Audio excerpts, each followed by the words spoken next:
and thank you for having us. We will get straight to it.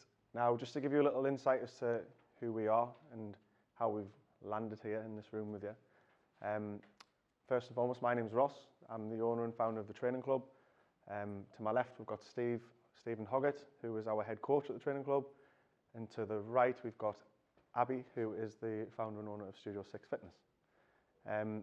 Now, the reason and how we've got here in the first place is we've been collaborating with Helen and Sunderland College amongst a few things.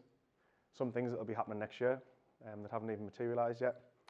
And with Helen, we wanted to provide some value basically and see if we can further aid the staff and education workers and everyone who comes under the Sunderland College umbrella basically.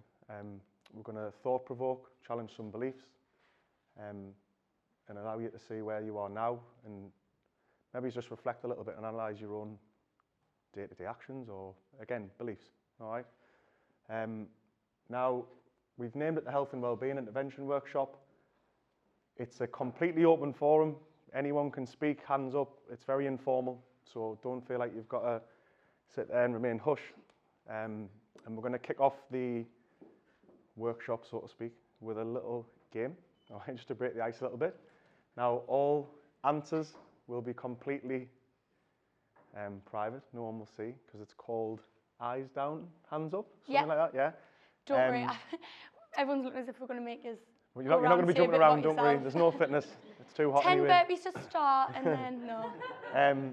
Sorry as well, guys, I didn't really mention actually, just to give you a little bit more in-depth knowledge about what we do and who we are. We are both small group private personal training gyms. We are actually male only, and Abby is actually female only. We collaborate a lot as two separate businesses, but we happen to be 7 doors down. Abby happens to be my partner as well, so it kind of just works in terms of that. And we have a very unique outlook on fitness and how we like to do things on the gym floor in terms of quality, intent, and reasoning behind everything, and then match that with off the gym floor as well, where we'll step in and help people both mentally and physically, okay? And hopefully you can gain some understanding towards exactly what we are about from this and how we do have that unique approach. So like I say, if you've got any questions at any point, please feel free to just put your hand up, all right, and shout about. But like I say, we're going to go into the first game now, all right? Your eyes will be completely shut. Hands will only be raised. That is it. That's all we're asking for. It's just to gather a little bit of a quick sort of insight as to how the room feels towards certain things and get an understanding as to how you guys feel. All right. So no one will know what each of you are thinking or saying. So if anyone's got a boss in here, they won't know. Are you overworked and stressed? Yeah. Yeah. Raise it. All right. Say it. Get it done. Any questions off the back of that to start with? No? Cool.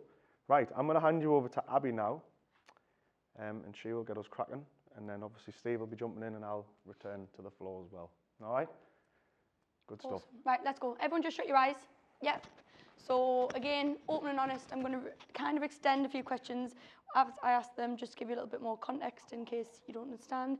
So number one, have you ever done a fad diet? And I'm talking, I've heard the baby food diet, the egg diet, the boom bod diet, skinny coffee diet. Anyone tried one of those or jumped on that bandwagon? Yeah? Have you ever felt uncomfortable stepping into a gym or a fitness class that you've been to? Have you ever thought, oh, what are these people going to think? Oh, am I going to be unfit? Oh, am I the oldest? Am I? All that stuff, yeah? Do you compare yourself to others? Not just in a gym situation, professional, personal. Do you ever look and think, oh, I know women definitely do it a lot. Yeah. Do you feel like you're overworked? Do you feel like there's not enough hours in the day sometimes? Do you feel like your current behaviours sometimes sabotage you and your productivity? Do you ever look at your screen time on your phone and think, oh God, what could I have been doing in that hour or anything like that? As the things you do think, no, this isn't for the best, but I'm doing it anyway. Do you have a hobby just for you? Do you do anything where it's an hour of your time, just you on your own and for your well-being? Awesome. Good. Open your eyes, back in the room. Right, so me and Steve are going to front a conversation which is going to discuss a few of these topics. Obviously, you put your hand up to which ones, but no one else knows that, so you'll know when it's relevant to you and when it's not. But just going with an open mind, and yeah, I don't think we sit as adults really and question what we do or why we do these things, and that's what we do a lot as coaches as well. It's not just kind of we come in, we count your reps. We kind of look at the holistic approach and what makes people tick, which is definitely a personal passion of mine as well. Massively. Just touching on what Abby's saying there as well, it's nice to be reflective, as she said as well, as adults. Like, it's very rare that we take a moment to kind of reflect and see somebody is there answering questions and being like, having to actually think about whether you've even got a hobby for yourself, or whether you kind of find yourself guilty of maybe in a little bit of a scroll hole on your phone or anything and time wasting. It's nice to take that step back and be a little bit reflective. And as Abby said as well, we like to take not just functional in terms of the training aspect, but outside of the gym walls, have a little bit more of a holistic approach, get onto the level of the person, and it's nice to have that kind of impact on other people's lives, as well as you guys on your own lives as well. So a few little topics that we're going to pinch, just delve into a little bit more based on those questions. Like, see if you've been a little bit more reflective on some of them. Some of these will kind of ring true to yourselves more than others, maybe. Yeah, awesome. So being comfortable in a gym, a few hands went up. And this is something that we address when people come. It's usually a barrier that, you know, stops people coming in. It's that first foot through the door. And it's often kind of perception versus reality, what we perceive others may think of us. Maybe it's the low self-image we have of ourselves and how we perform, or how others, you know, have made us feel in certain aspects. So I kind of got this as we are the centre of our own universe. So when you walk in a space, you immediately think, right, eyes are on me. What do these people think? You think internal and external, everything's influenced by you, when really people are just thinking what they said 10 minutes ago to their partner, or what they're having for tea, all those things. So it's bringing it back and getting it out of an emotional state into more of a rational state of thinking. And we've all been there, putting ourselves in uncomfortable situations. I think we can all agree that if you've done that, whether that's even going for a job or thinking back to when you took driving lessons, it's uncomfortable, it's scary, but that's where growth comes in. And that's kind of what we do. Know when to give people a kick or a cuddle, know when to give them that belief and self-confidence until they've got that then in themselves. And even though we run gyms, that's kind of a platform, well, for me personally anyway, is a platform for just getting women reframing the way they think about themselves, exercise in general, and getting them on a better path. I think life's hard enough anyway. If we can control our own minds, using exercise as an outlet, then it puts you in good stead to do everything else in between. I'll give you my own kind of personal example of that as well. Like, yeah, like for us to be kind of gymming and health and fitness and stuff, but give you my own example, and I'll try and throw it to you guys as well, to see if you can come up with your own. So recently, me and Marco, we just started jiu-jitsu, which is totally out of my comfort zone. So I remember first going in, being like dead nervous and thinking, well, I'm into health and fitness, I should be all right at this. But being totally like almost overwhelmed and a little bit uncomfortable. And it's not until we step foot inside of that, into that world, and you start to realize that that perception is purely your own. So when you are a little bit uncomfortable stepping foot inside of a gym, it's often your own perception of it. It's not really, other people are not going to be looking, kind of judging, as much as that's the idea that we get in our minds. Same thing, walking into a tattoo studio, got tattoos on my arms now, but I remember first walking in, sweating, thinking, God, this is totally not me. I'm well out of my kind of comfort zone, and it was something, as soon as I stepped foot inside, that perception, them walls just dropped. So sometimes it's about the environment, it's about the kind of, the atmosphere that we give, and that pressure, that perception that we have on ourselves. Next little topic, before I jump into that though, is there any kind of examples where you feel, whether it is gym or whether it's other aspects of life, do you feel like you've had this overwhelming perception or kind of pressure on yourself, being uncomfortable in a situation? Has there anybody got any ideas or any other examples other than the gym? No, that's fine, not a problem. No pressure. I'm just going to point to you two girls, because you came in the gym the other day. Did you come in and think, oh, what have I signed up for? And then how did you feel when you left? Especially when we came to the door, and on the way Yeah. And then these burly young men, the shutters went up and we were like, oh my God, and then we couldn't go because we were in a situation. Being But, sane. yeah, I've got to say, when we ended, Yeah. So Yeah. we had a little bit of a laugh. It was nice and relaxed. Yeah. Scarred me for life, but we'll not delve into that. How did you find the rest of your day went after training in the morning? Any, I like, was much more productive. Oh yeah, I was definitely more productive. that's only one session, isn't it? It's Yeah. crazy, isn't it? I know. Imagine it's like a habit or like a way of life. Mhm. Sorry. Yeah. No. Just while smoking again, you know what I mean? It is, but we let work get in the way. Mhm. I Yeah. let work get in the way of my doing things, so Mhm. make excuses. Cool. Awesome. We literally had this conversation coming in, like if we do start to introduce that as a routine into our lives, like whether it is something for ourselves, whether it's something like gym related, health and fitness related, we do get this kind of boom of dopamine, this feel good factor, and we start to be more productive. We have then a positive correlation on our professional and our personal life, and it kind of just does feed into loads of different avenues. The next aspect, which I know a lot of people will be guilty of, I know when Abby was asking the question there, a lot of us were putting our hands up that we've been suspect to a fad diet or a quick fix or 8-week shred or something, or whatever kind of things happening, whether it's keto at the minute or whether it's paleo back in the day or anything like that. Now, the reason these kind of things are, one, they're catchy, they'll have little taglines or something, legs, bums, tums, little fads and stuff like that, is nice little catchy tagline, and it gives us this perception that we're going to have an end result by 6 weeks.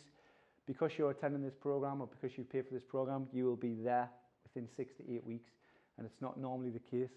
And more often than not, you'll see these adverts and it'll be because it's an amazing before and after transformation that's happened in 8 weeks, and all they've done is just stuck to this kind of diet plan and counted however many sins and stuff. And it's not as simple as that, because we then create this unrealistic expectation of a result, and we forget that, yeah, it does take time, it does take effort, as does anything worth having. And so we kind of create this little loop, and this effectively damages our relationship with food and with training, and it then reinforces this fear of walking into a gym, or this intimidation factor, and this sense of being on a diet, when effectively, I mean, we're all humans, we all need fuel, we all need nutrition to fuel our bodies. So we're all effectively on a diet, but this culture of diet culture is massively flawed, and it's probably down to little programs, little systems like that, as well as a lot of information just being thrown around. And we like to kind of, as well, bring it back to our operation, if you like, is we apply a lot of kind of education on that, and everybody's at different levels. So somebody might have done just yo-yo diet in their entire lives. They've got a really bad relationship with foods. Oh, I'm going to cut this out because when I've cut sugar out completely in my life before, I've found the weight drop. And we try and educate as to why that's happened, and get a better understanding, so that we give you the tools. So it's about that phrase of, if you teach them how to fish, you feed them for a lifetime kind of thing. Do you want to jump on the next one? Yeah, so comparison is the thief of joy. Probably all heard that quote knocked about. And I like to kind of expand on that social media, like back in the day, you'd scroll through a magazine, it would be celebrities, and then it's easier to detach yourself from that because you think, oh, the celebrities in the public eye. But now we've got kind of Instagram, Facebook, all that good stuff, which maximises the good and kind of minimises the bad. So when a lot of people come in, again, they have this negative perception of what they're doing, and it's not as good as anyone else because of what they see. And then it's questioning those thoughts and provoking, why do you view yourself like that? What has made you view yourself like that? And how can we challenge that? And how then can we realign you with what your values are and what is important, and then structure your behaviours? And again, it comes back to, we as adults don't sit down, and we're too busy doing everything during the day. We don't sit down and think, right, why am I doing that? What's made me do that? What can I do different? What outcome will that create? Is that in line with who I am as a person, or kind of the outcome I want to achieve? So comparison as well, I always say to the girls, if someone comes into the gym and they're training next to someone who's an ex-athlete and they've been training for years, instead of comparing yourself to that person and say, they're better than me, I'm not good enough, take it as, if they can do it, I can do it. And take it as inspiration rather than comparison. It's a lot of reframing how we think, and we always go to the automatic negative thought in an emotional space rather than the rational. So again, it's bringing it back to reframing, readjusting, and that's where that kind of good voice on the side saying, no, is that right? And yeah, kind of reframing human behaviour naturally. So yeah. Would anyone like to share an example of a time where they felt those things, or someone that they like look to and think, oh, I wish I was in I any... train with my little sister and she's like super fit and I've just got back into it after like having a little one and stuff after a couple of years, and she's just like so like strong and stuff, and I'm just there like struggling, pushing on, but yeah, it's just motivation. So Yeah. it motivates you, yeah? Good. Awesome. And that's literally your own like outlook on that situation at the end of the day, like what Abby's just said. Try and use that as a positive and hopefully for fuel. Because I bet you were like that before you gave birth, do you know what I mean? And just knowing that you can get back there. Definitely. Were you going to say something there as well? Well, what I was going to turn around and say is that I run, and I've got a friend who was diagnosed with cancer in the first lockdown, been through all the treatment, and she keeps comparing herself to pre-cancer treatment. But we, as a group, we keep telling her she's just a machine. Where other people slow down, she just goes. She doesn't run as fast, but she never ever stops. And so I know we keep doing the message that it's not about what you were, it's what you're doing now. Yeah, absolutely. And keep talking about how inspirational she is, because it is this bit where you just see her going up a hill and you're like, shit. Yeah. So yeah. I think to overcome a massive barrier like that, again, it's about, you guys are already doing it, kind of reshaping her thinking of, she's negatively thinking maybe, I used to be quicker, I used to be less out of breath, X, Y, Z, whatever. And again, you guys are then reinforcing, look, see the positives of it. You've powered through that massive barrier and it still hasn't stopped you. And it is massively about, like Abby said there, about reshaping how we're thinking, whatever obstacles are coming through our way. And yeah, social media being a massive highlight, or Facebook bringing up memories, this is what you were running like before. It's never a great thing, but to remind yourself, like, you're still pushing forward, you're still making those steps forward. That's the important thing. But again, it's often overlooked that we are going to come across barriers, we're going to get injuries, we're going to get kind of obstacles in our life. Whether it's something serious like cancer like that, which is mega. But again, something like giving birth as well, it's a barrier, and now you're on your route to build yourself back up and continually move forward. And it is about that. It's about comparing yourself, if anything, to yourself, like in the moment. I think to compare yourself to where you used to be, yeah, but you were never somebody who would kind of endured something massive like that before, and now you're still being able to perform. I think that's a big takeaway. Which links kind of nicely into stress management in terms of psychologically. Now, stress management, keyword being management, because I mean, there's different types of stresses. We have mental stress, obviously massively work related, whether we feel pressures of work, family life, personal life, social life, different kind of stresses. We also have physical stresses as well. So when we have physical stresses and we kind of physically stress the body, we release cortisol, which is like the stress hormone, if you like. So whether that's physical or mental, we endure this cortisol spike. Now, we can use that to our advantage or our disadvantage. Again, like the more we understand it, the better we can deal with it. So cortisol is what gets us up in the morning. It's what makes us wake up. That's what helps us kind of have an appetite. But it's also what makes us have too much of an appetite. And then when we consume our bad foods or whatever, our sugary or high fat foods, we release dopamine, and then we get this feel good factor, and we're like, actually, and then we end up in that little vicious cycle. So it's about managing that. It's about kind of having the right nutrition for us, as well as the kind of right outlook for us. So it is about having that thing for us that we do only for us, whether it is in the gym, and that is our hour of the day where we spend totally in our own heads. There's nothing work related, there's nothing socially related, there's nothing kind of personal related. I'm just in there for myself, for my own kind of stress management, if you like. And again, when we link it to being overworked, again, there's pressures there of the professional aspect as well. Do you want to jump in on work? Yeah, go for it, mate. Helen, you obviously, what is your title again? Sorry, was it college? with the staff. What's your like main sort of title within the staff? Like, what is it you do? It's looking after the well-being, isn't it? Yeah. So kind of lead on health and well-being for staff across all of our college campuses. What do you find is the most common sort of factor that causes stress amongst people at work in a professional environment? Or probably processes, the way we do things. They can be quite moody, laborious, take people away from what their main job is. And a good example is for teaching staff tend to get involved with a lot of kind of admin processes, which are long, laborious, but which are still essential part of the colleges and for our students to be here. But actually it does take them away from what the main role is, which is teaching. So that's a really good example. Okay. How do people deal with that then in the college?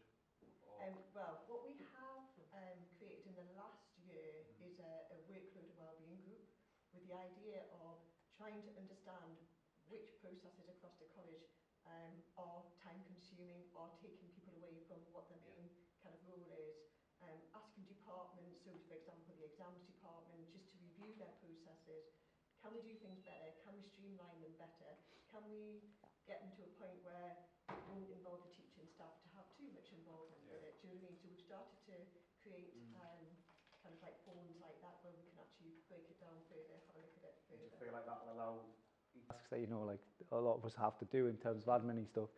If we're nailing that admin task, and it frees us in order to be able to do our more personal, our kind of more maybe psychologically beneficial task, again ties into that kind of earning the right to be able to do it, and you'll find that productivity will probably improve. Just to touch on that aspect there.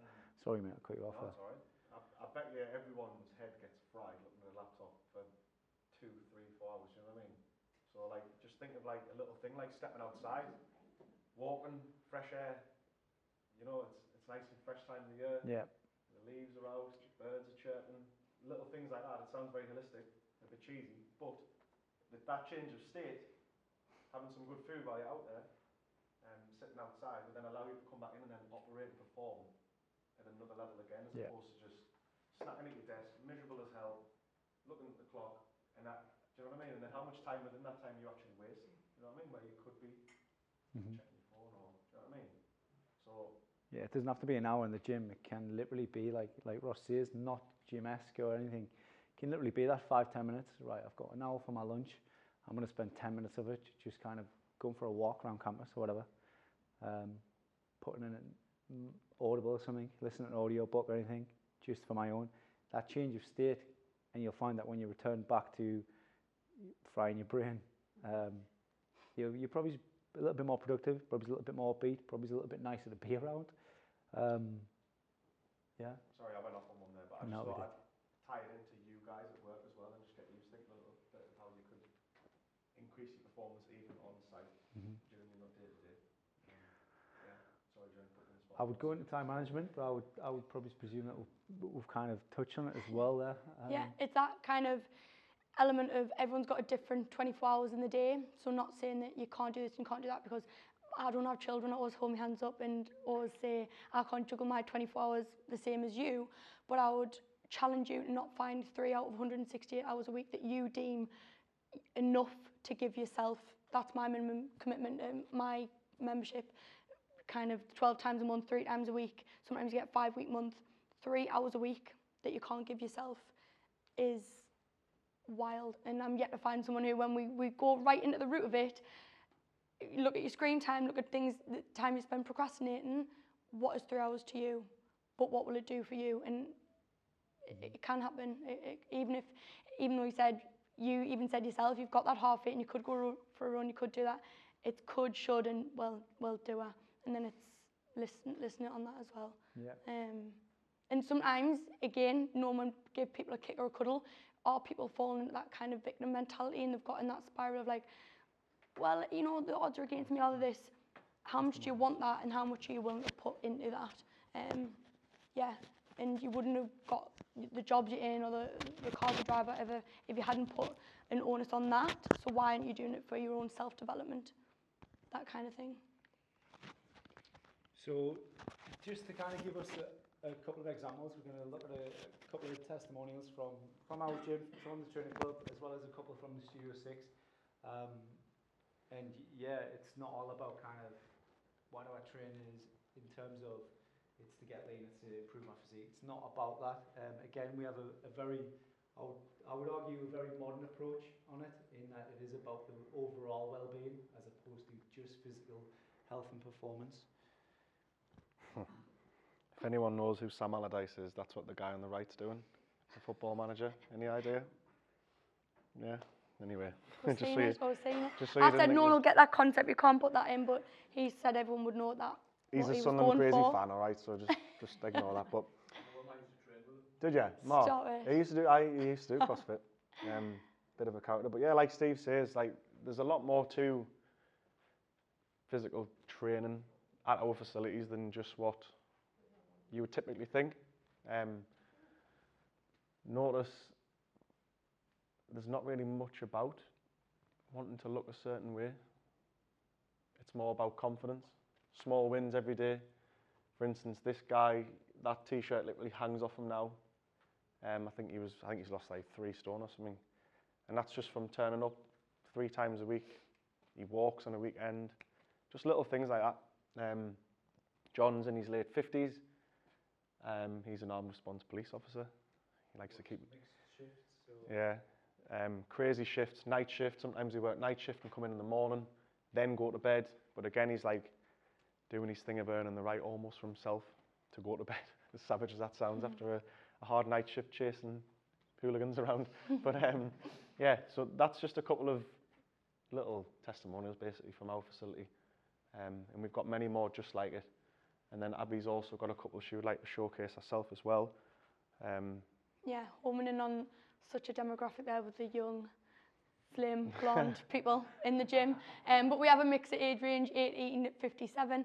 So yeah, these girls kind of come in the first go, I just want to build a bum, you know, I want to get abs, I want to do this. And then we don't put like an immediate time frame. We're not a 6 to 8 week cookie cutter program. So people come, they enjoy it for the right reasons. They end up more consistent.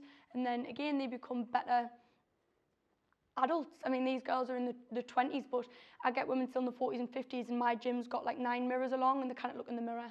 And I almost wish I'd caught these people at these age, question their beliefs, put them in a different environment with different thoughts around nutrition and training, and then they would be that version of themselves at that age.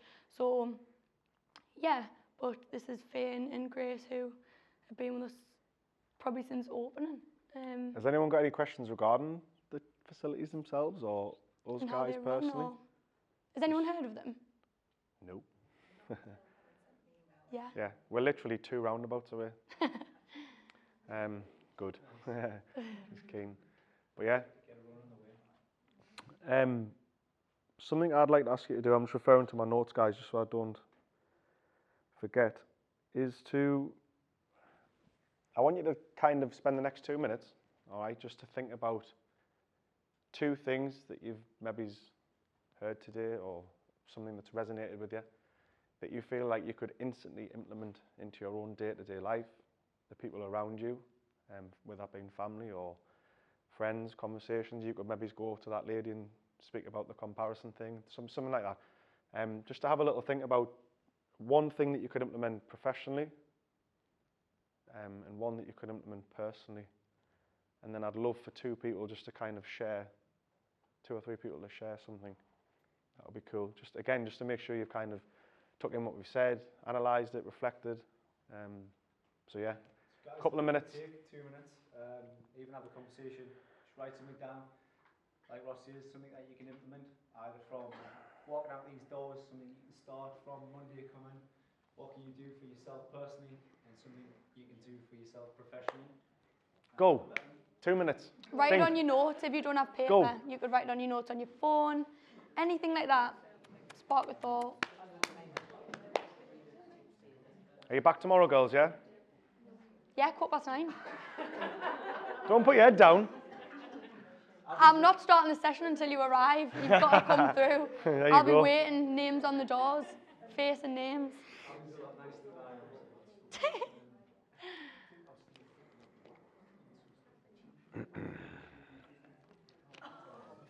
Straight away.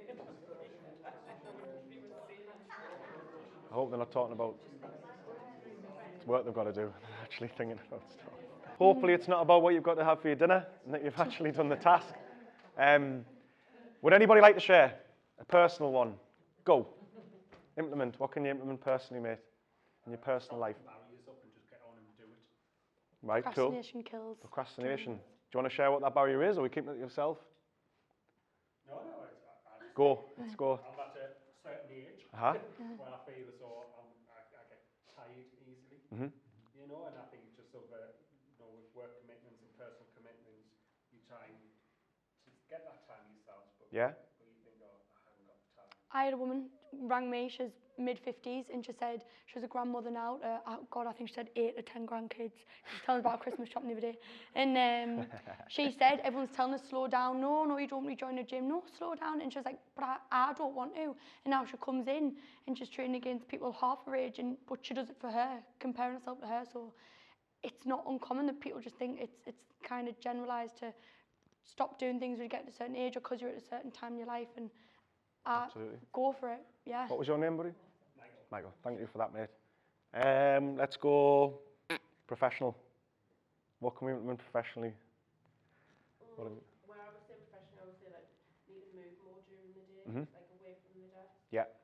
I would say I was just saying to my colleague, like the day I was doing a task and I was just so focused and I stood up after a couple of hours and I could feel it in my knees. And I was like, I sat too long. Really? Yeah. In the same position. Yeah, cool. Do you ever find yourself getting to a point where you're losing focus and you don't know how to get it back? At times, but I know that that's a good thing to move away and then Yeah, come back. absolutely. It's like what we said, isn't it? Definitely change of state. Absolutely. What's your name again, sorry? Nicola. Thank you for that. I'm going to go for 2 more. I'm going to pick on you, lady in the blue. What's your name? Anna. Yeah. Let's go personal. What we're going for. To try new things. So Nice. similar to Johnny, when I get home, put the kids to bed, and then I'd love to do something for myself, like bits away from screen time. Yeah. I'll end up sitting watching Coronation Street and Emily Davis. I know it's like 10 o'clock. Yeah. And haven't done anything new, so Yeah. to try something new that I'll enjoy. Cool. Anyone got, coaches got anything to say in how we can improve that for Anna or help that? Totally. I think touching on COVID, like I said earlier about me and Mark just started jiu-jitsu. During COVID, I started surfing because, tell you what, couldn't see. And I find myself just saying yes to a lot of things. Somebody invites me out. Somebody invited me, fancy going surfing. I was like, I'm not even a great swimmer, but yeah, let's do it. And honestly, looking back, I think just so much happy. Just finding that thing where you're in your own head, kind of got nothing else to think about but that kind of task, if you like. So didn't drown. But yeah, for me, it gives you that massive clarity, and it's about kind of taking a step away from everything that's all this pressure, whether it's the social, whether it's the personal commitments, professional commitments, and it's about kind of finding that little bit of peace in your own head. And for me, it's total clarity. So I would say, yeah, absolutely say yes to more opportunities. Just put it on yourself. So by the end of the week, it's only Tuesday, you're going to drop Coronation Street at least one night this week. There's a good storyline in the Record, man. That's what Sky's there for. I think another one, when he was on about commitments, way more committed to our job and kind of external influences. So if you don't turn up to work, someone's going to be on the phone. If you don't watch Corrie that night, no one's going to be tapping you on the shoulder going, you watched Corrie and you said you were going to do this for yourself. It's not relying on motivation or that feeling, it's commitment. Give yourself a time, non-negotiable, and do it. A lot of the people come to us all the time, I'm just not motivated. No one hops, skips and jumps out of bed every day to work, but you do it because you get the paycheck, that reward at the end of the month. You've got to think of that in terms of yourself as well, of what you're getting from it, and keep that commitment. And again, easier said than done, but the more we practice that, again, the more it becomes second nature. Atomic Habits is a really good book as well for that, if anyone's read it. How to break up with your phone. Again, just these methods that we don't have that we can implement and take up on. Can I pick on you? What's your name? Donna. Let's go for a professional one. What are we thinking? It's probably a bit of both, because it will benefit both ways. So we were just saying, we're definitely going to go out on a lunchtime and just have a walk, Absolutely. So it's breaking up that, procrastination through the day, and it benefits us mentally as well. Absolutely. We have already started, because we started using the stairs instead of the lift, and we're on the second floor. There you go. Yeah, don't make it 0 to 100, make it 10% more, and then the stairs, then the walk, and then We kind of get upstairs in the morning now, and we're both walking a little bit. But you know what? In time, you'll find that it does definitely. Yeah. You do it for a couple of weeks, and you suddenly find that it is. But what I'm also trying to do is get up during the day rather than sitting at the screen all the time. If we want water, it's down here. Yeah. So you're down the stairs and then back up the stairs on the other side. So Absolutely. It's coming down to how we do that. Trying to ban a lift. Yeah. Love Absolutely. Take all lifts out. Apart from obviously Disability, sorry. Yeah. Disability, sorry. 6 floors. Oh, that's a killer. I've done that. She'll be up there with ankle weights in 6 months. Upstairs, floor 6. Can I do one more? What can I ask you? What would yours be? You can choose personal or professional. Professional's probably, I think we all probably do this a little bit. It's when you sit at your desk and you work while you're having your lunch. Yeah. And that's like, and I know it's not the right thing to do. You just think, I'm just going to crack on with this, and that's not having that break. I think that lunch is the natural time in the day when you can say, well, I'm going to have 20 minutes or Absolutely. where I'm not going to do that, So.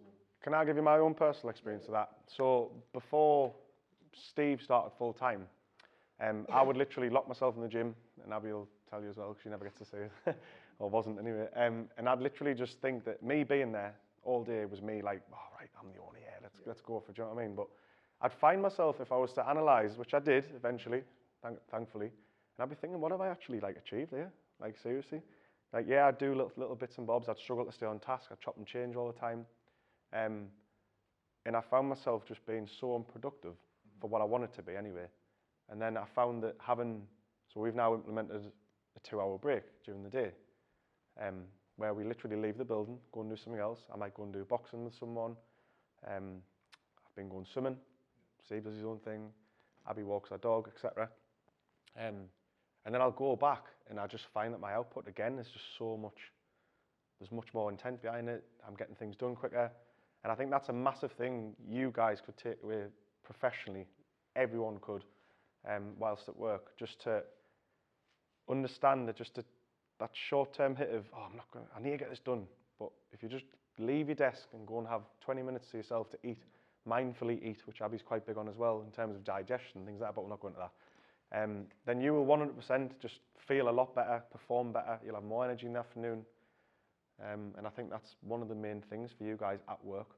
And I think one of the main things... That's part of the reason why I came down here. Yeah. Exactly, there you go. You get a break. Exactly. Exactly. It's all good saying it, but it's putting it in practice as well. And we were kind of before coming here reading up on stats and statistic of, the surveys that people do of how many teachers feel overworked and overstressed. And it's all good having these little meetings, but unless action takes place and then people again in high positions stand up and go, no, they would do a break and blah, blah, blah. And yeah, it's all good saying it, but it's actually putting it in action that would make the difference. But then just, there's safety in numbers, guys. So just trot out here and go on your walks and be like, you'll all be dashing for the door. There you go. You've got a running partner as well. No, we've got a run club on Sunday at 10 a.m. just along the road. I do go out at lunchtime, so anyone can join me, and I do my running leadership course, so there you go. I love it. There's a little soft sale as well, Yeah. Plug. What was your name, mate? Peter, thank you. And thank you, Donna, as well. Right, guys, that's pretty much us for today. Hope you've enjoyed it. Hopefully there's been a couple of penny dropping moments which might allow you to implement and take action and further progress your own lives, basically, both at work and outside of it. And a massive thing that I want you to leave you on, basically, is that if you can become a better version of yourself, whether that is having an hour to yourself to go and train, go for your walks, or whatever it is, just whatever it is for you, it's going to allow you to be a better person for the people that you love and the people that spend the most time, people that rely on you, people that you're responsible for. If you're a parent, you are 100% going to be a better parent if you're ticking that box for yourself. And I know you're probably thinking, how it seems impossible almost, but just put a plan together. Like, could maybe offload that. I'm going to use Johnny for an example. Could he have that conversation with his missus and go, listen, just watch them for an extra hour while I go and tick this box for myself, and I'll be a better husband, dad, you know what I mean? That's just an example because it was in the room. But You'll run really fast.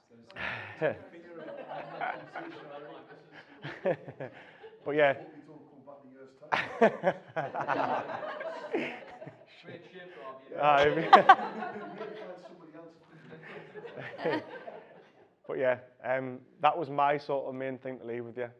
How can you best be best version of yourself for others as well and have an impact on their lives? And if there's anything you'd like to ask, I'll leave it open to you.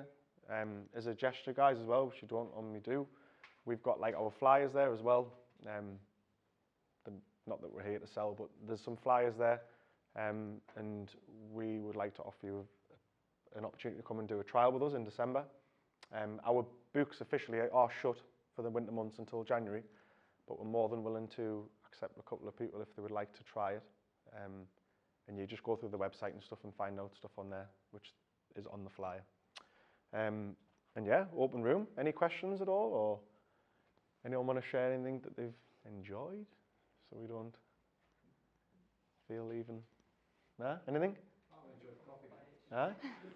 I've enjoyed that. Hopefully it's been more interesting than telling you to drink, 2-3 litres of water a day and get 10,000 steps and all that crap, because we all know that kind of thing, and it's just ridiculous, and that's not how we operate. Again, we're more about the people we interact with and all that stuff, rather than just saying do 3 sets of 10.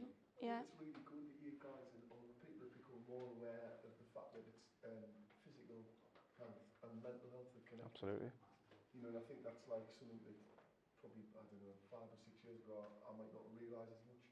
Certainly not 10 or 15 years ago, I don't think people realise so. Yeah. And I know from personal experience that is true. Yeah, absolutely. The mind provokes action, so that's what comes first. But yeah, that's us, guys. Thank you very much for your time. Thank you. Thanks, guys. Hope you've all still got time for your dinner, mind. And you walk.